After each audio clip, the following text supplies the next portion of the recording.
Charlie Chaplin ৮৮ বছর বেঁচে ছিলেন এবং আমাদের জন্য 4টি জীবন শিক্ষার কথা রেখে গেছেন।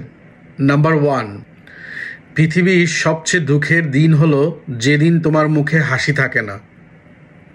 নাম্বার 2, পৃথিবীর সব কিছুই অস্থায়ী, তোমার সংগ্রামও এর ব্যতিক্রম নয়। নাম্বার 3, তিনি বৃষ্টিতে অনেক হাঁটতেন যেন চোখের অশ্রু কেউ না দেখে। নাম্বার 4, পৃথিবীর 5 জন সেরা চিকিৎসক হলো তোমার ভালো বন্ধু, তোমার আত্মসম্মান, তোমার ঘুমের রুটিন, সূর্যলোক এবং তোমার ব্যায়ামের অভ্যাস।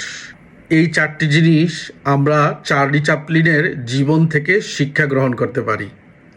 আর এই রকম ভিডিও পেতে চাইলে আমার পেজটি ফলো দিয়ে রাখবেন। ধন্যবাদ।